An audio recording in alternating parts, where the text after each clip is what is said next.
In October of 2024, I wrote an article for the Folger Shakespeare Library exploring my fascination with both William Shakespeare and Stephen King, two authors whose complete works I have read and reread many times. And now Caroline Bicks, oh, look at that. How cool is that? And now Caroline Bicks has published her new book called Monsters in the Archives: My Year of Fear with Stephen King. And my first question for you, Professor Bicks, is where the hell were you when I was writing my Folger article? Well, what's sad but not surprising is that I had actually written my academic book called Cognition and Girlhood in Shakespeare's World that came out with Cambridge University Press in 2021. But because no one reads academic books, Yes. it was there for you. It just was not. It was probably that zippy not title you gave it. exactly. Although in the Cognition and Girlhood book, obviously I was looking at girls just in Shakespeare, not in Stephen King. Right. And in Monsters in the Archives, I tell the story about how King and Shakespeare came together in this incredibly fortuitous way that happens again and again now since I've taken up this position as Stephen E. King chair. It feels like what is happening in the universe? Like these moments keep happening where there's kismet, where things come together in ways that I can't possibly have controlled. And when I was getting ready for my job talk at the University of Maine to take the position of Stephen E. King chair in literature, I'm not a King scholar. I'm a Mhm. Shakespearean, but they needed a Shakespearean. And I was thinking, God, I'm working on this project I've been working on for so long about girls and their brains and cognition in Shakespeare's world. I should look at Carrie again and see if there's anything there. And this line popped out. Literally, I opened the book. There's this moment when Carrie's walking home after the awful shower scene, right? Mhm. And she feels her brain flexing in a new way, as if her powers had just been waiting below the surface for her to reach what King calls, quote, mental puberty, Yeah. unquote. And I thought, oh my God, that's what I've been writing about for the last 10 years. Shakespeare and mental puberty. Why these girls, when they hit puberty, have this incredible, electrifying cognitive energy, right? That they're able to remember things and imagine things and put things together in ways in Shakespeare's plays and Shakespeare's time that other females, younger females and adult women can't. So that was for me, the first aha, what the hell is going on with Shakespeare and Stephen King coming together in this way? It was almost as if one of them were reading my mind, either Shakespeare from the grave or Stephen King from wherever he floats, said, Right. Well, they're both toiling. Both Shakespeare and King are toiling in these kind of universal existential waters. 100%, and I'm in the cauldron with them somehow for some reason. Yeah, that's right. Well, and that was the wild connection that I made too, because I kept trying to reconcile my fascination with these two writers. And it was through productions of Romeo and Juliet that I began to click about, wait, what if Juliet had telekinetic powers? You know, it opened up the cheery possibility that at the end of her play, she could take down most of Verona with her. Um, Exactly. That's going to be the after um, party. She's going to be like, you know what? well, I'm thrilled to talk to you because I'm surprised you didn't begin your book, Dear Austin, because it feels like it's so written for me. Your book is not just an examination of Stephen King's early works. You get to access his original manuscripts, which is untapped gold that nobody's ever looked at before, and you're putting it into a book for popular readers in a phrase I think you called public facing scholarship. And it's really well written. I read this book backstage while I was doing A Christmas Carol last December. Um, what how did what prompted the book? How did you get it out there? I mean, it's a great question. And again, it's one of those portable magic moments.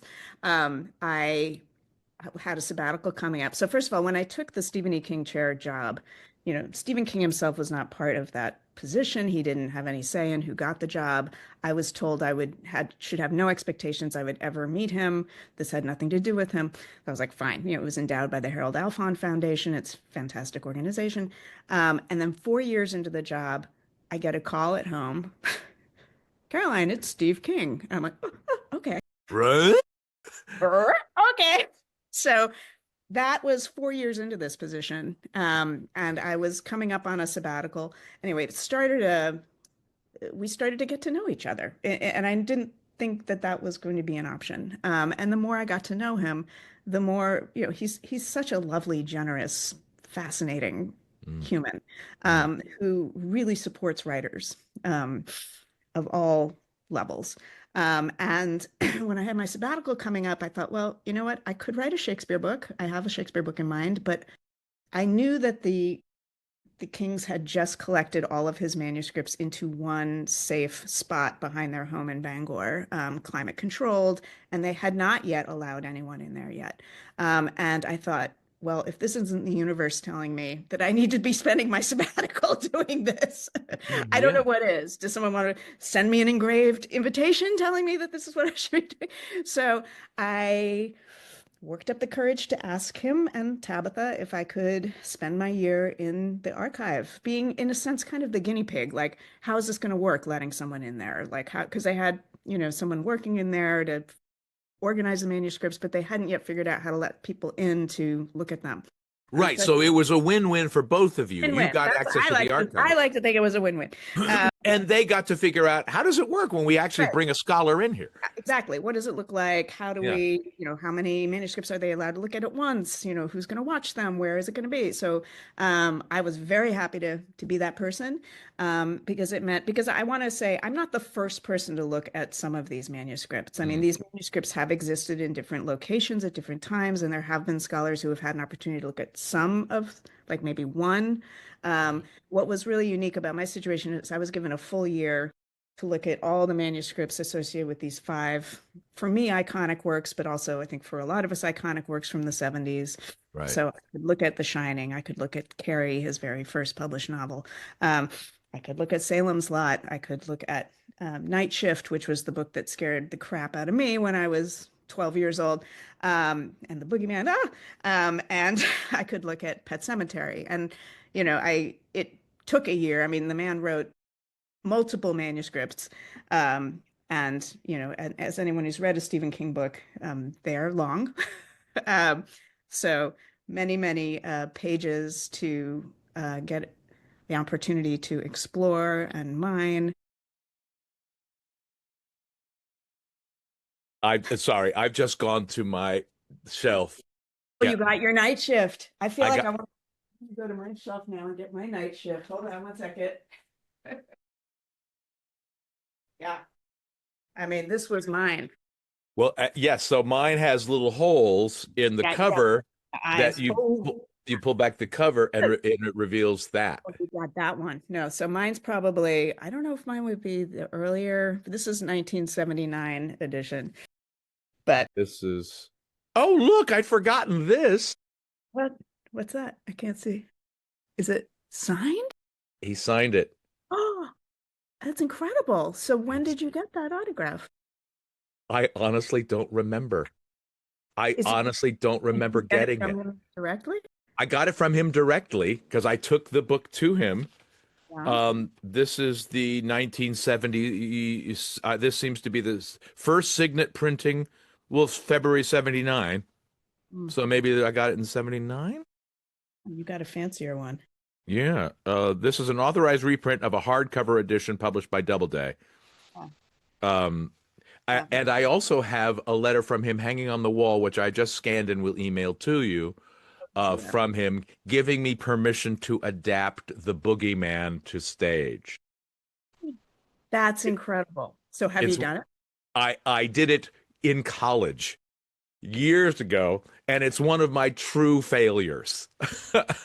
I literally just staged I mean, I just had a guy up there sitting there telling a story, and there was no theatricality, there was no adaptation, there was no nothing. It was just him Didn't, literally we didn't flash back and show the scenes of the boogeyman killing the children. didn't flash back, didn't do anything, and then a stupid creepy hand creeps out of the closet at the end. It was terrible, and I learned so much. I learned so much. I love that you recognized, though, that this was a story. I mean, because it's a story that's framed by a man lying on a psychiatrist's couch, right? Yeah. And to me, Yeah. that's a great example because I think when a lot of people think of Stephen King, especially if they haven't read the books, they just think, oh, it's just gore and horror. And no, the reasons these stories endure is because they're so deeply psychological. And have Um, great characters. have great characters. Yeah. Lester Billings, what a great study in a Yeah. tortured man. Yeah. Um, and he, the opening, when I was doing my research with this one, um, and I can't believe I got to hold the original first boogeyman, typed Yeah. out. Yeah. Um, and the original line is not, I want to tell you a story. It's, I have to tell you something, which is so different than I want to tell you a story. Yeah. Um, you can see that as he's revising the story, he's thinking, right, this is about storytelling. This is Yeah. about um, Well, and you track so beautifully and meticulously in the book the changes from draft to draft of these various stories. What I'm curious about is what do you have a sense of what made King realize he's got to keep Carrie human and not a monster? Do you know how he figured that out? Did Tabitha go, honey, nobody wants to read about it, yeah, a girl who yeah, turns into twisted an alien. gargoyle. I Yeah, mean, so in that case, it was definitely his editor, mm, Bill Thompson, had a big role to play in that, and that's documented that yeah, King, had conversations with him. Thompson was like, you should probably think about, uh, toning down the yeah. devil stuff, the alien stuff. That said, And then his son ended up writing the novel Horns, right, where exactly. So it's all so good ideas never go to waste. Yeah, yeah, exactly.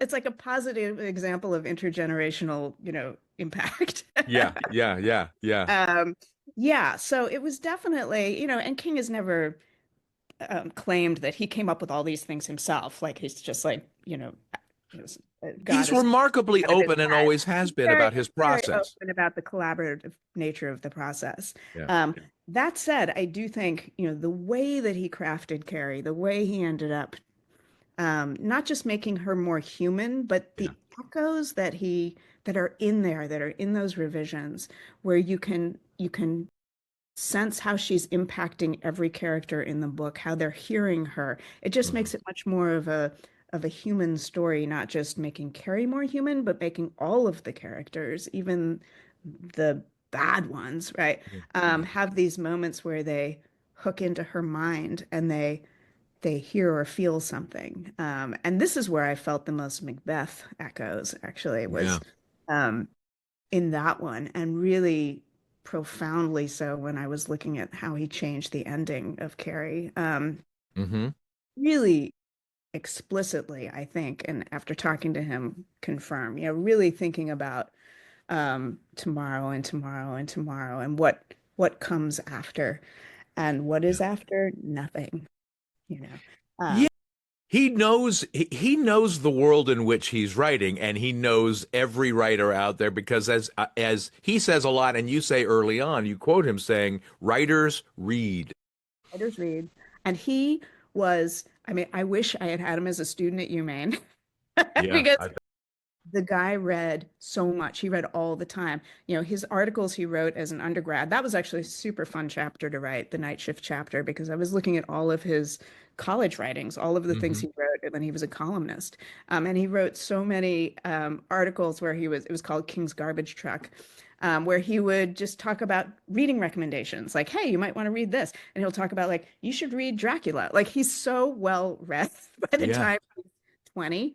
And this yeah, has a lot to do with his mother, who was a huge influence on him. who raised him and his brother alone. Hmm. But she would get anything out from the library that he wanted for him. So she, he asked for Bram Stoker's Dracula when he was like 9. Yeah. He's incredibly well read, and continues to be, obviously. I mean, he's got a voracious mind, capacious memory as well. Like he will quote, like reading the little copy editor's comments to him Uh-huh. uh, for his responses, he would just be quoting Ralph Waldo Emerson or, or Hemingway, you know. Yeah.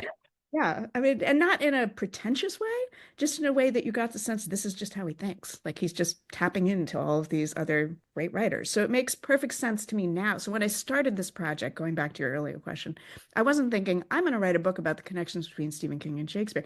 I went in saying I'm just going to go see what I find. Hmm. And what came through so loud and clear was that he's not only influenced, by poets, more modern poets like Wallace Stevens. Obviously, he's Right. got Emperor Stevens of is Ice Cream. Emperor of Ice Cream as an epigraph, but like there are so many echoes of Shakespearean moments, Yeah. Shakespearean lines, Shakespearean characters. Yeah. Um, it was a really profound experience for me. And and Shakespearean themes of transformation, literally transformation. The thing that struck me was that both Romeo and Juliet and Carrie begin and end with blood, steeped in blood. Mm, Um, uh, uh, uh, which I'd never thought of Shakespeare like that. But of mhm. course, Shakespeare also, like King, transcends genre and Absolutely. infuses every story with everything. Yeah. Yeah, Yeah. comedy, drama, horror, Mhm. love, romance, all of Mhm. it. Never just one thing. There's always going to be a clown in a, in a Stephen King book. Yeah. Well, and Whether it's like Jed the neighbor in Pet Cemetery, there's always going to be that character that's playing the role of the clown. it strikes me too that your book is a great companion to King's invaluable book on writing, Oh, because his book is a great how-to, but in reading your description and explanation of how his stories evolved and changed from draft to draft, you see a writer realizing what he's written. You sit down and you think you're going to write this thing, and then you read what you wrote and you realize, oh no, I wrote this thing. And mhm. now I have to go back and change and adjust and edit to support the thing that I have actually written. And it's fascinating for me. Maybe it's too nuts and bolts and inside baseball for some people, but for me, I'm fascinated by this stuff. No, I mean that's my goal and again, when I went into this project, I didn't really know what the book was going to be. I just knew what I wanted to do with my sabbatical. And it took about a year for it to germinate for me to realize what it was I wanted it to be. And I thought, wow, I've had this great opportunity to speak to a wider audience. Yes, to speak to the inside baseball King fans. That's Hmm. clear that this would be something they'd be interested in. But I really wanted to write something because I've been teaching English literature for 30 years, and here's a great opportunity to take all of those skills and, my passion for close reading, Yeah. and make an argument to a wider audience who wouldn't necessarily even read Stephen King, or even care so much, about how things get put together and show them why it's so cool. This is what I Yeah. try to do with my students is like this is why it matters. Look at how beautifully this is put together. Look at how Yeah. thoughtful. Look at the difference between saying, in the you're just taking an example from King, that line that I found he changed in Pet Cemetery that has become like one of the most iconic lines from that book. Originally he wrote it as death is better, Hmm. when Judd is talking to Lewis about how maybe sometimes it's better to just stay dead and not try to bring things back to life. Death is better, death is better. And then you can see he crosses out death and writes dead. And he does it, the copy editor misses it and it makes it to the galley and he crosses it out again. He writes dead, right? And think about that. Dead is better, dead is better, dead is better. Has such a different sound than death is better, right? I mean, and that's a Yeah. great example. It's a micro moment, but to me, that was one of those moments where I thought, oh, he's really thinking about the sound of words, like Shakespeare was, right? And how this is poetry. This is, yeah, Yeah, the sounds of words sounds are of words important to matter. King.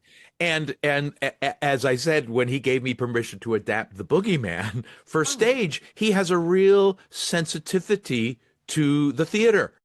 absolutely. I've cried a handful of times reading his books, and one of them is in the middle of this what the hell digression in his brilliant 11/22/63 when his lead character directs a production of Mice and Men, and I'm tearing up reading about the power of performance and the power of seeing these lines out loud, especially when spoken by a dorky high school athlete who taps into something real that he didn't know he had. And that's a thing that King understands and gets.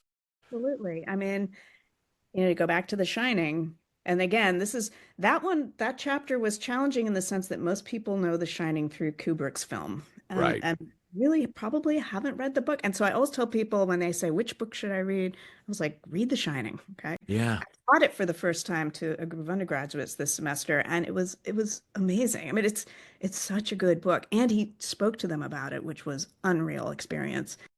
I know. I was like, oh. Just hearing his insights into writing The Shining. But in the It's like book, having Lloyd the bartender come in and exactly, it's like, hey. wow. Um, and we actually got to go to his home in Bangor. Like he let them go Mm. into his private library. It was an extraordinary day. But Well, I took a gap year between college and grad school, and I substitute taught at my old high school. Mhm. And there was some talk, or oh, good, could you come on a more regular basis and do this and that and that and the other thing? And they're reading all the classic stuff that you read in high schools in the early '80s, and I was saying, God, I would love to teach The Shining because this is a book that kids would enjoy reading and they can learn all the things that you learn in an English literature class, but through a book they actually want to read. Absolutely. And, to your point about Shakespeare and King and the theater, um, that The Shining, and this is in the published version, Jack is a playwright, or he's writing a play. He's That's not right. writing all work and no play makes Jack a dull boy. That Right. is Kubrick. Yeah. He's trying to write a play. Yeah. In fact, at one point, Wendy says, or her name's Jenny, actually, in the first version, which is I find fascinating. Yeah. He says, "Oh, he's going to be the American Shakespeare." Um, Hmm. and then when I was researching this in the archive, they have a very hard to find introduction to a magazine called Whispers from 1982 that King wrote. He wrote an introduction, and they were actually publishing for the first time one of the before the play, which was Hmm. something from the final version. And in that, he says, "Yes, when I wrote this, I was imagining a Shakespearean tragedy." And that was when my mind just exploded. And I thought, what is happening? What? The Shining? One of my favorite books that scared the shit out of me when I was Yeah. 14. He was thinking of a Shakespearean tragedy, and I'm a Shakespearean. How could I have missed this? Whatever. But then when, you know, the more layers you get to, you realize, of course, it's such a visual, right? It's like it's different scenes. And in Yeah. the first draft of The Shining, he actually divides it into acts and scenes, Yeah.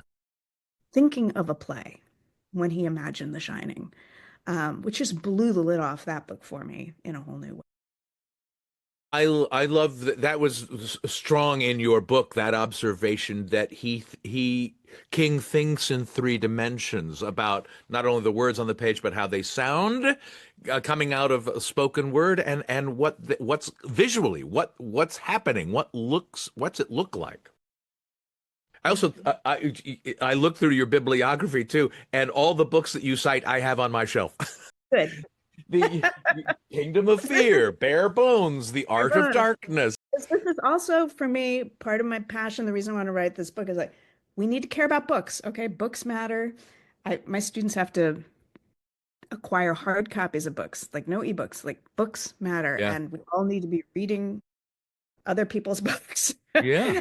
and the whole thing, not just an excerpt, read the whole thing. Yeah. Uh, so it's also for me, my thank you back to all of the writers and the teachers and the librarians who protect these books. Libraries played a huge role in my growing up and access to books. And I fear that fewer and fewer kids get access to that as libraries are being shut down or cut back. Yeah. Um, Um, uh, this is referring back to an earlier conversation we were having, but as we're recording, it is December, and we have just received the horrible, tragic news that Rob Reiner, the oh director my Rob God. Reiner, has been killed. Who directed the two of the best film adaptations of Stephen King's books, Stand By Me and Misery, and he observed that the thing I've always believed, which is they just go straight to the scares in the movies, straight to the gory stuff, the horror stuff. But it's the characters that make these books work. It's the characters that we come to be involved with and care about. And Rob Reiner understood that. Stephen King understands that. And people who dismiss both King and Shakespeare because it's too wordy or it's too highfalutin or it's too scary or it's too this or that. No, the reason these stories endure is because of the characters. 100%. Yeah, Absolutely. And, I mean, King and Shakespeare have so much in common, which I know you know, yeah, just yeah, in terms of how at the time they were alive, and King is very much with us, um, having to fight this impression that they are actually not good enough, right? That they're yeah. not, they were both writing for popular audiences. And I think they both, I mean, I think King, I'm hoping, you know, this is not so much the case now as it was in 2003 when Harold Bloom wrote that scathing commentary about Stephen King Yeah. for winning National Foundation's Distinguished Contribution Award. And he said that King was, quote, an immensely inadequate writer on a sentence by sentence, paragraph by paragraph, book by book basis, Hmm. and that books do little more for humanity than keep the publishing world afloat. So, that Hmm. was 2003. And I think, wow, it's like listening to Robert Greene calling Shakespeare an upstart crow. Yeah. Except that Robert Greene was so clearly, well, I don't know, maybe Robert Greene and Harold Bloom have a lot in common. There are so many reasons one can say about Harold Bloom, fuck that. I was also fascinated by the fact that you made your not just that your book is public facing scholarship and meant for the general reader, but that you personalized it so much how King's stories spoke to your own childhood fears. Was that hard for you to reveal, or was that like your way in? You know what? It was my way in. Mm. Um, because I didn't want to write this as an academic book. And, as you know, when you're writing an academic book, you're supposed to remove yourself. Right? And there's a And value. can I just say, screw that advice too? I know. But in the Yeah. world of academic publishing, in the Yeah. world, I came up as an academic first. And it's really in the last 15 years or so that I've started to write more public facing, like I did a modern love column for the New York Times. I wrote, I've been doing more of my own storytelling Yeah. on stage and in print, which was so liberating. And I love doing that kind of writing, first person storytelling. I had Yeah. never combined that with academics, with my academic Uh, interests. And so I thought, well, here's this great opportunity. I also was really fortunate to end up with just an extraordinary editor at Hogarth, David Ebershoff, who is a writer's writer. I mean, he's incredible, a writer's editor. Um, yeah. Yeah. and he really encouraged me because I got the contract when I had one chapter written, and he Mhm. really encouraged me to bring more of my own story in, Yeah. and not shy away from it. And that provided me with the heart and soul of the book. because it's all my authentic memories of being scared. And I really wanted to get at that. Why was I remembering these words? Why did they scare me? How did they connect to my own fears? And I grew up in such a privileged space. I mean, I was safe. I didn't have Right. any of the experiences that so many other people have to go through and Mhm. endure and real trauma. Yeah. Um, and yet he still scared me, right? So I was really interested in thinking about what is he tapping into that Yeah, isn't he's necessarily specific to someone who's had a very traumatic event happen to them, but that is, how do we all come to this earth with a built-in sense of things that could get, um, I don't want to use the word triggered because I know that's a complicated word, but that is like, well, what he calls it? He calls it the fear bone, which I love mhm. that word he's invented.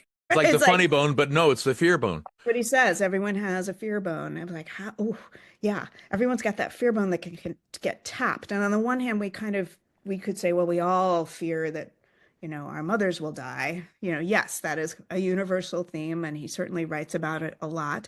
But how does he manage to do it in a way that it feels like he's talking directly to me? Right. So part of it was also the discovery for myself, thinking back on my own fears and anxiety. I was such an anxious little child.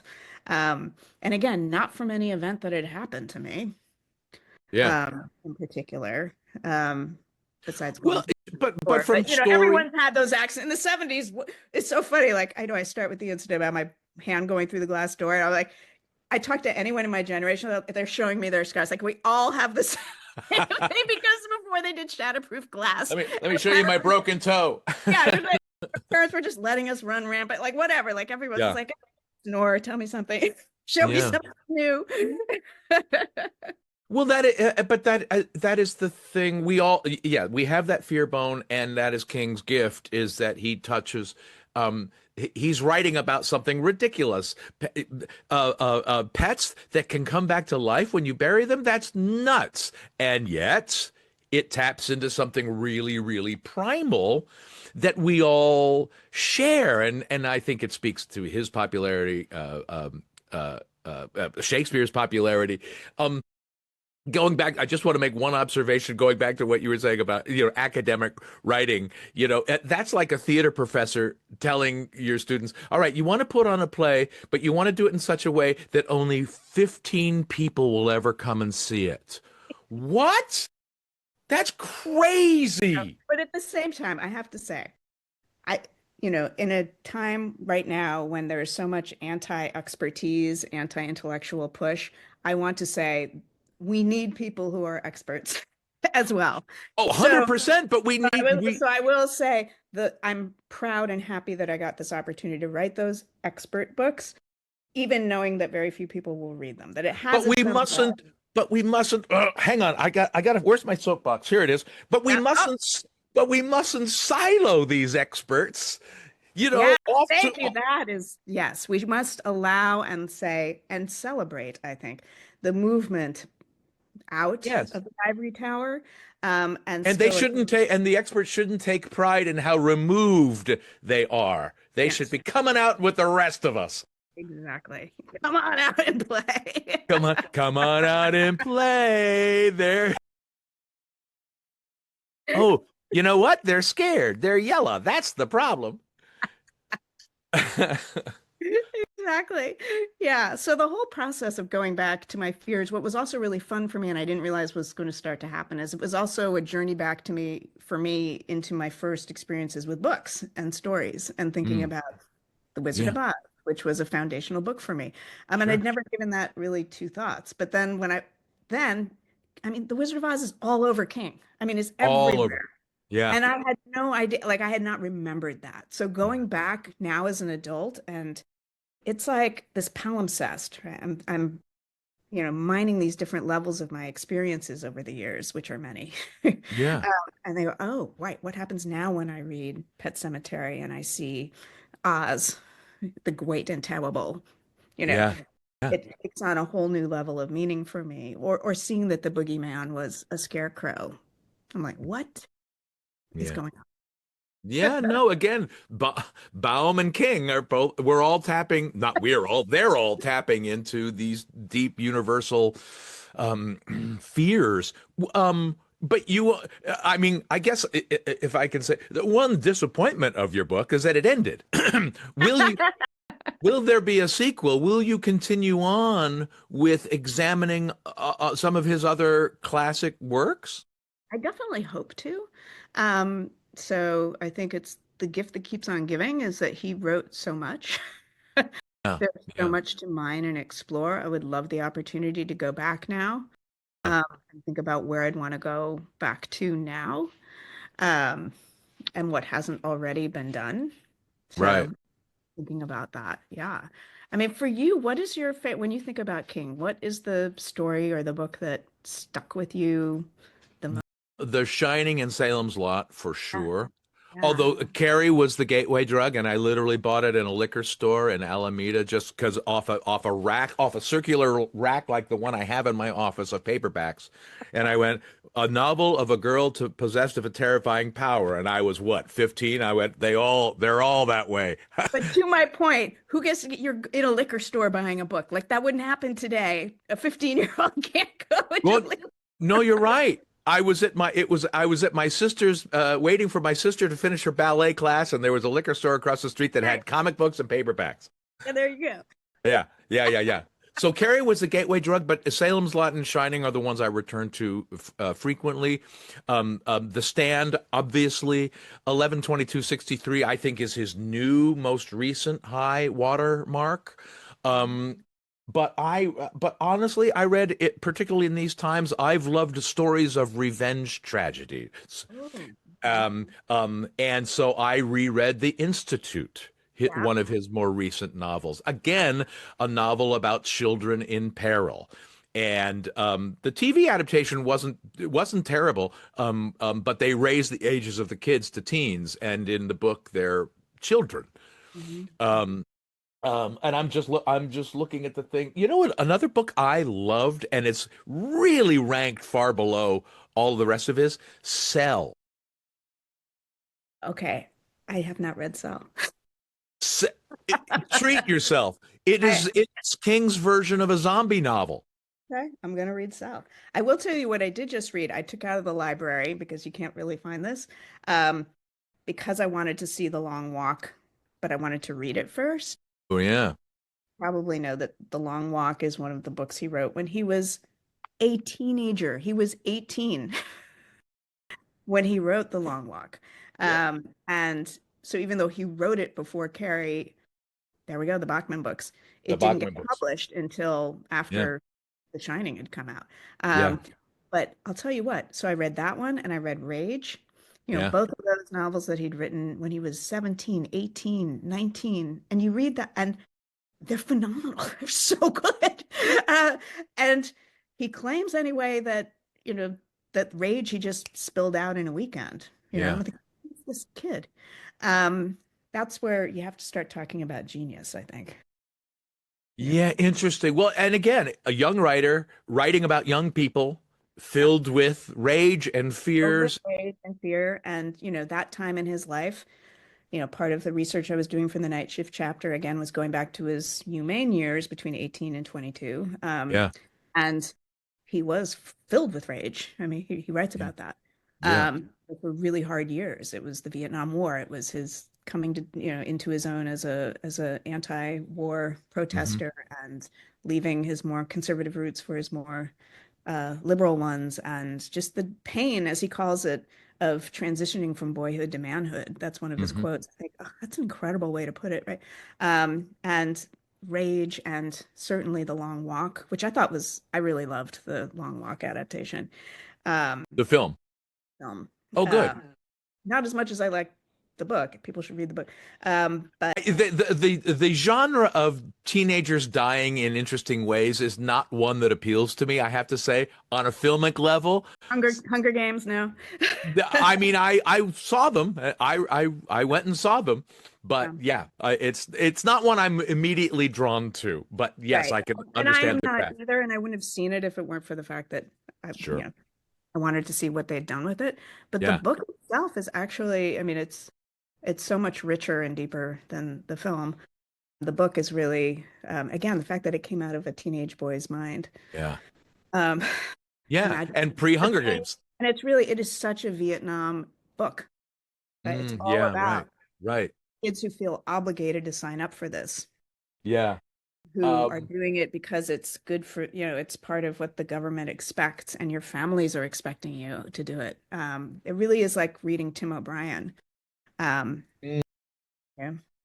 I read, it's funny, now we're just rambling, but whatever. I read, I had never read the Dark Tower books because fantasy is not a genre that I prefer. I prefer my fantasy with one foot in this world. Yep. My novel, so I'm more of a Narnia guy than a Tolkien guy.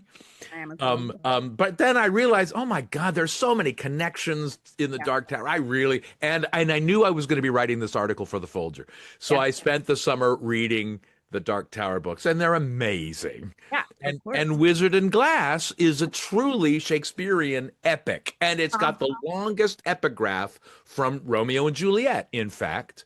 Mhm. Even though story wise more resembles Hamlet to me, but whatever. Um, uh, uh, uh, so everybody was right and I was wrong about the Dark Tower book. And Father Callahan from Salem's Lot comes back. Comes back. The Wolves of Yeah.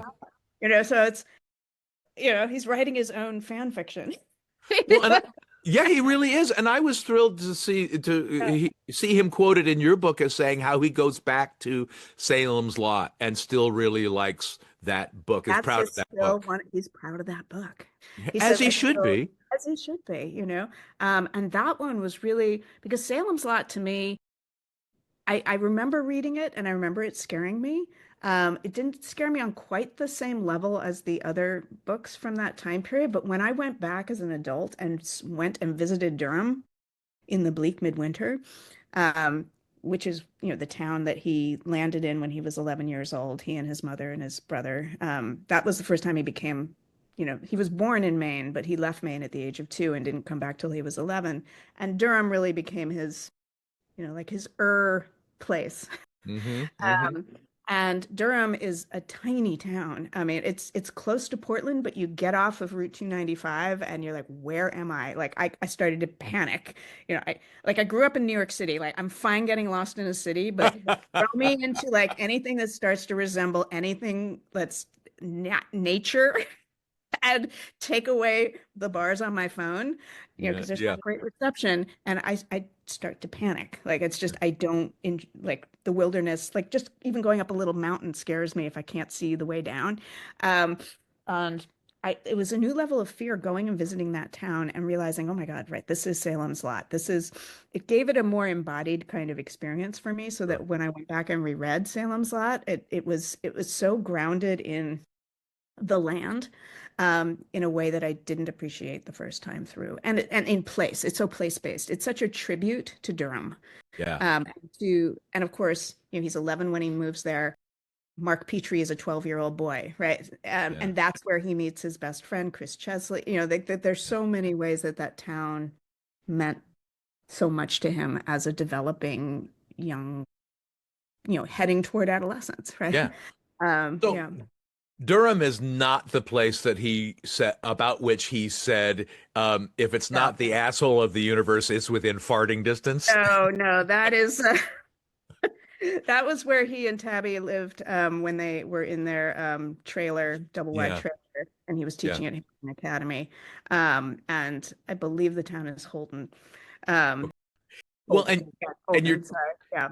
and you're talking about the bleak midwinter Maine woods, and behind you on your Zoom call is it looks like the Maine woods in the bleak midwinter. It is. I know. So I'm like, well, this is about as comfortable as I'm gonna get. Like, like I've got neighbors. Huh? I'm not one of those like I'd like to be off the grid. When my husband and I moved up here, I was like, well, it's beautiful here. I'm very lucky to live in a gorgeous part of Maine. Yeah. I was like, but I'm only going to feel okay if we've got good internet and and I can get out if there's a snowstorm because The Shining also terrifying to me. And Yeah. luckily, our neighbor is the fire chief, and his wife is the school nurse. So they Uh-huh. always keep the road plowed, the little lane that we're on. So I feel safe. And it's funny how, these books spoke to your fears when you read them. When Yeah. I first read The Shining, we had just recently, and I read The Shining when it came out, so that's how old I am. But we had just, as a family, taken a car trip up through Northern California, up through Oregon, up through Washington, and we had stayed at the Timberline Lodge in Oregon, Yes. which is I Yes. believe, the external setting for maybe Kubrick's film. Yes. Kubrick's film. So very different than, but I've never made it to Timberline. Um, And I've but never I made it did to go to Estes Park, I Colorado. went to Estes Park though to the Okay. Stanley Hotel, and that's where he had the dream, right? Yeah. He and Tabby were staying there because they had rented a place in Boulder.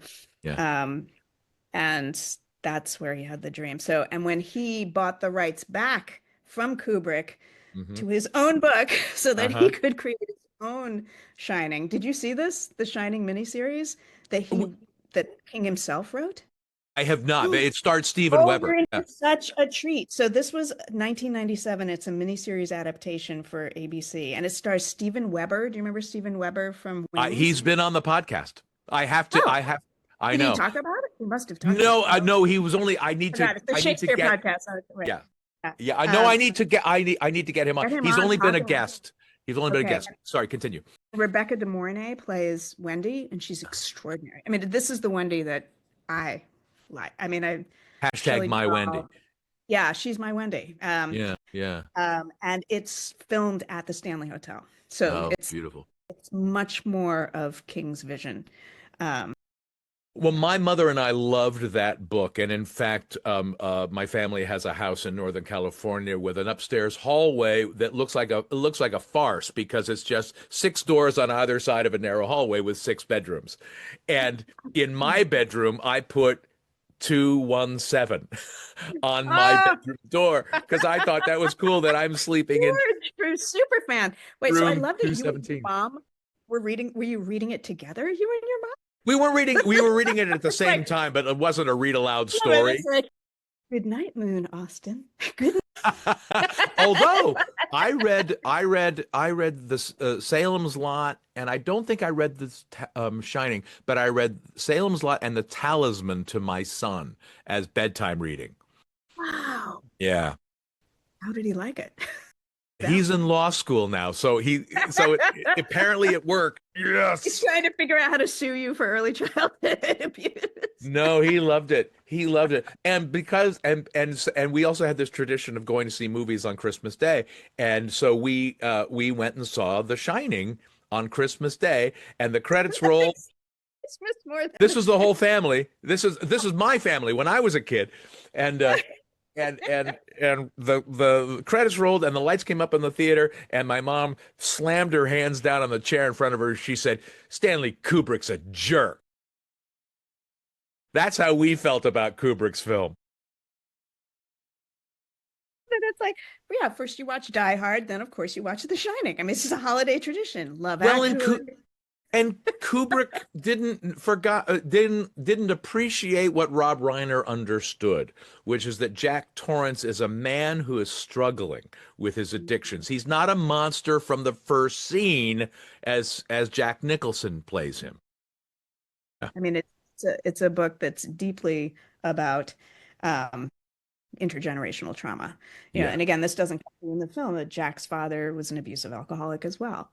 Yeah. And when Jack's father's voice comes through the radio, it's he Horrifying. is really, I mean, King has that great line. I highly recommend if people listening haven't read Danse Macabre, which is his Yes. 1983 nonfiction book about horror as a genre. And he has a great line in it where he says, the line is, the past is a ghost. And just talking about that, why we need horror, why we need ghost stories in particular as a way to access events that are too traumatic to look at head on. Right? Yeah. So they serve as a filter Yeah. for accessing traumas from the past. And certainly The Shining is a book deeply embedded in that idea. my God, that was such a great out for like episode two. Now, as we roll into episode three, no, I don't want to keep you. I don't want to keep it more longer. More longer? I could, you're so fun to talk to. This is Well, amazing. I wish we could do this in a pub somewhere, but I, that would be only make more pleasant.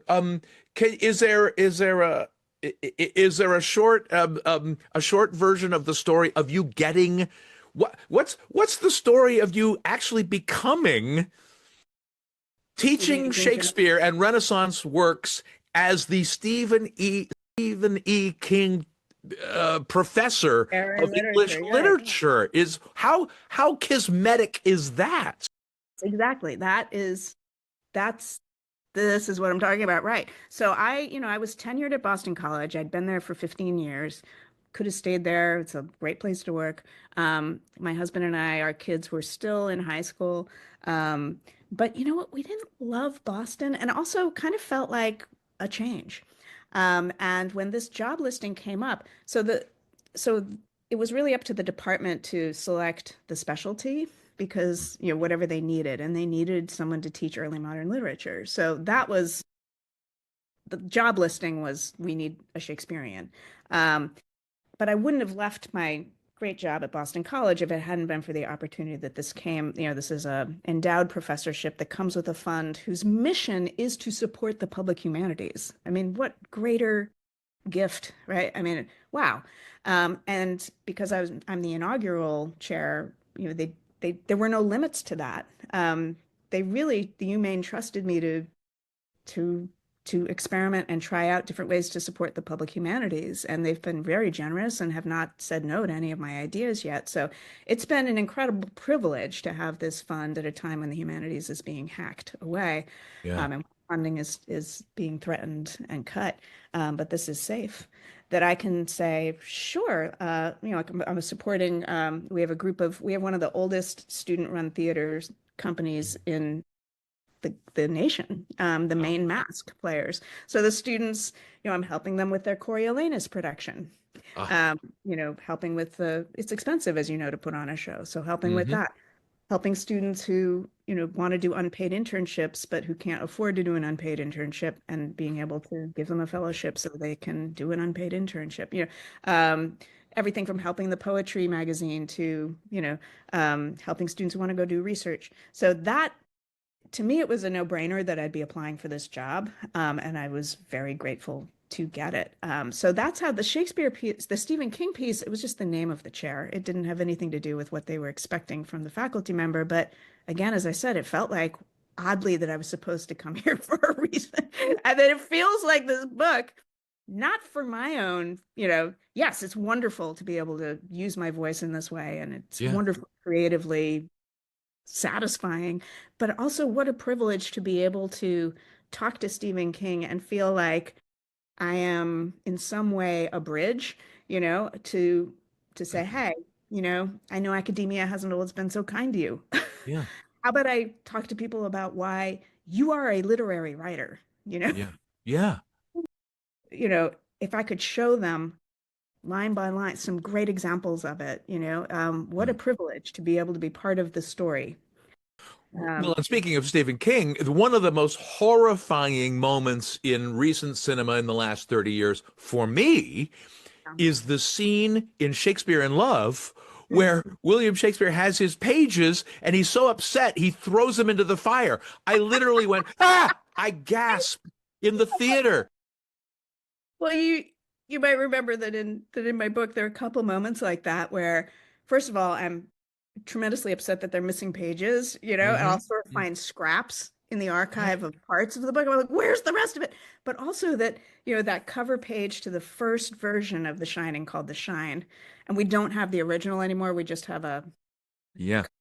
but it still has copies of his notes on Hmm. it. And on the cover, it says, Bill, this is his editor, Bill Thompson, here is the book.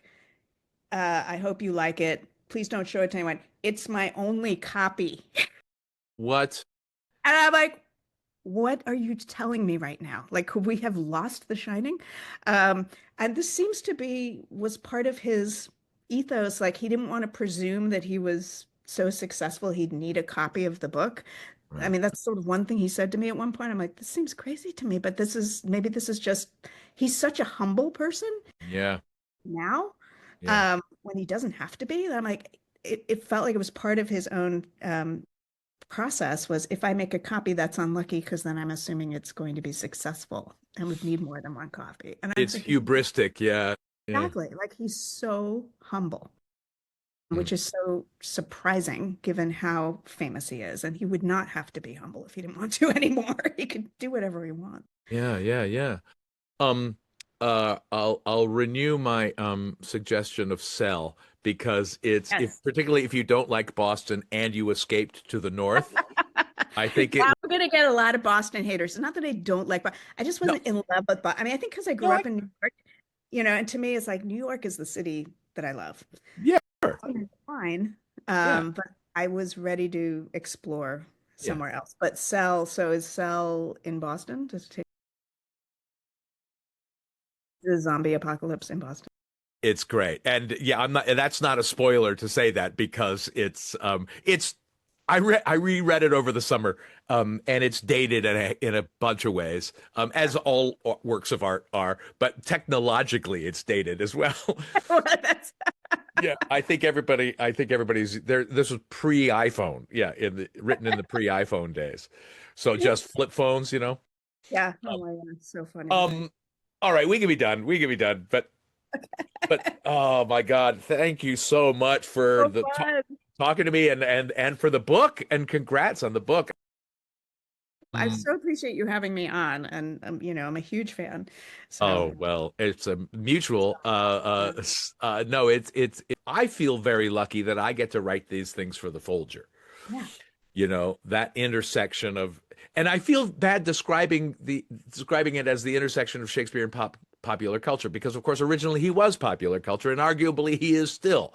yeah, But yeah. anyway, This podcast is a production of the Reduced Shakespeare Company, reducing expectations since 1981. Go to reducedshakespeare.com for performance dates, actor bios, email newsletters, and so much less.